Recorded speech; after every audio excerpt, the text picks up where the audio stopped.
Bien, merci. Bonjour à Christelle, bonjour à toute l'équipe. Nous sommes très heureux de vous retrouver là aujourd'hui. Je me ferai le porte-parole de deux grandes équipes aujourd'hui. La première concerne On garde le contact, un magazine réalisé par Fatou Koulibaly.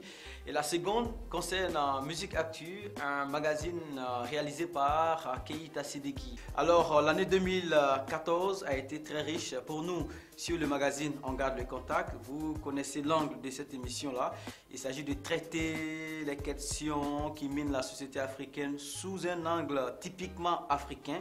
On fait de la critique, de l'alerte d'opinion, de la suggestion, avec les chroniqueurs que vous connaissez désormais, Seydina Chérif Ahmed, qui est le président de l'Institut des civilisations noires. Pour lui, il faut faire avancer l'idée de l'afro-optimisme, faire en sorte que l'Africain soit décomplexé. En face de lui, nous avons généralement Ismaël Diop, qui lui aussi est pour l'afro-optimisme, mais il est modéré dans ses propos. Il souhaite une Afrique ouverte à l'Occident, mais tout en faisant attention à ses us et coutumes. Ensemble, on essaie de faire avancer l'idée d'afro-optimisme pour que l'Africain soit décomplexé.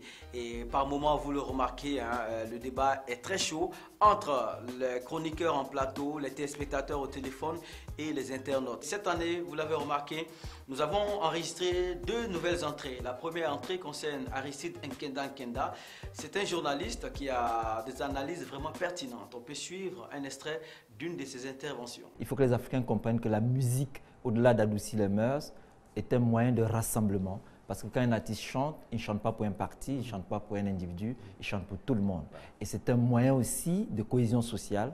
Et c'est une démarche intellectuelle que fait Mike System, parce qu'un intellectuel, c'est celui qui, lorsqu'il sort de la caverne et qui se rend compte que la lumière, le soleil est la source de la lumière diurne, il retourne dans la caverne pour annoncer la nouvelle, même s'il sera victime, comme disait Platon, de toutes les railleries. Le mercredi, par exemple, on traite des cultures version africaine, donc la culture qui est la fierté africaine. Tout le monde est d'accord que l'Afrique est riche de sa culture. Bidefait est toujours en pointe avec nous et il est accompagné cette fois par Aubin Manfei, qui est un conteur. Dans l'environnement artistique et culturel, c'est-à-dire qu'il y a des passerelles entre un comédien, un conteur, un humoriste, un réalisateur, un agent artistique. Connaître cet environnement-là, comment est-ce que ça fonctionne? Une fois qu'on a cette formation, alors il y a ce qu'on appelle la création des structures idoines à la professionnalisation. Les structures, c'est ce que j'appelle les rails. Les rails sur lesquels on va fonctionner pour que